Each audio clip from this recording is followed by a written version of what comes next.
premier joint venture in here, and then the rest of it's mostly locals. And over there? Most of this is all local prospectors. A great deal of the ground we control was acquired from locals. And I'll show you an example of that here.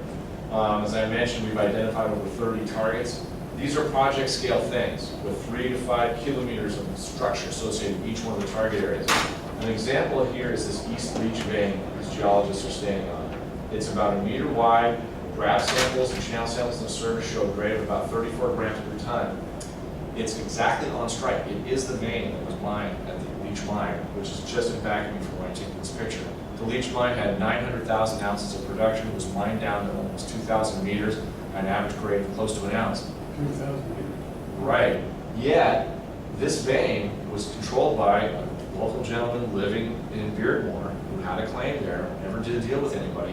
There's no drill holes associated with it. We came in and got this from this gentleman, optioned it for 5,000 shares of Kodiak and $10,000 up front.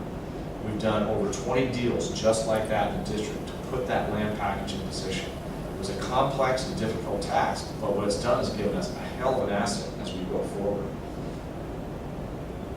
Another example is over here on the Geraldton end of the district. Here's the town of Geraldton. Again, a mag map in the background with the bright colors highlighting these east-westerly trending regional structures.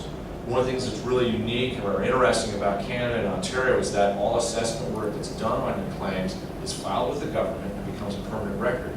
So as we were acquiring ground and researching ground to acquire, we start looking at old drill holes, old production data, mine maps, etc. In this area here, we went and staked this ground and acquired it. We then found out by doing research that there are drill holes with 1.4 meters with over 300 grams, another drill hole next to it with 1.3 meters with 66 grams. All had never been followed up upon. This district was dramatically underexplored when we came in here.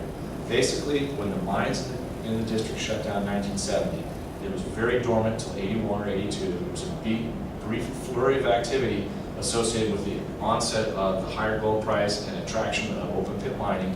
And then in 1985, Hemlo was discovered. All the majors moved on to Hemlo and left this district by itself, to the point where only $15 million worth of exploration was done between 1985 and about 2003 in the whole district. Compare that to a place like Timmins or Red Lake, which had literally billions of dollars worth of exploration, and you can see why we say it's underexplored. Now, of course, with our success and the attention that's brought, we've looked at the budgets of all of our competitors as well as ourselves, and close to $40 million is going to be spent this year alone in the district. So the landscape has changed, but I think it's all for the better. For example, Premier has come in and they've intersected almost 2 meters, almost 2 ounces over 2 meters. They're a magnum mine project. People are starting to pay attention to things and recognize the potential of the district. But something like this, what it tells me is that, hey, this idea that this district's underexplored and there may be a heck of a lot more ounces is real. We're having success, others are having success. It's a good place to be exploring. And this demonstrates or illustrates our target pipeline. In the resource delineation phase, we've got the golden mile. We're trying to figure out what is the size of the resource. Our WL Gold Zone Merino vein, we're still trying to figure out just how big is the mineralized zone all by itself, but it's part of the process. Target generation, Yellow Brick Road, 7 of 9 veins, East Leach, Solomons Pillar, West Geraldton. These are areas where we're developing specific drill targets on structures. And then finally, the initial exploration phase. All of these places, Elmhurst Lake, Sturgeon Bridge, Bearskin, and many, many others, they provide the projects that lead us up to the top to where we're out here defining resource. So what we've been able to do is we're not just talking about Hercules and Golden Mile, but we have a whole series of projects in the pipeline developing new targets for detailed resource drilling. That brings us to the final slide, and it really does highlight what we're talking about here.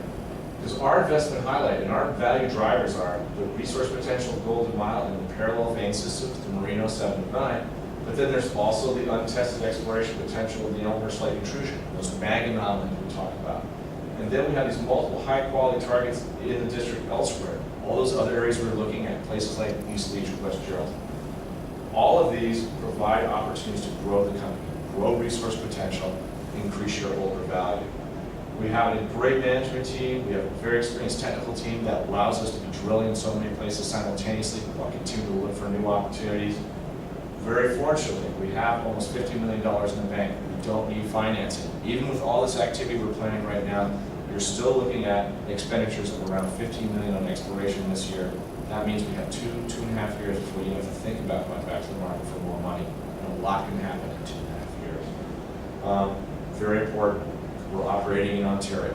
Nice, stable, friendly pace. Mining laws are very obvious. People enjoy, understand what mining's about. There's a mining culture in place. And this is important. Our exploration success and defining resource potential are our keys. We know that. Part of that is being out there drilling. Part of that's good geology, but part of that's also getting news out to the public on a regular basis, explaining what we're doing, being as transparent as possible. That's something we really focus upon. And it makes it easy for everyone to appreciate how we're progressing and how we're moving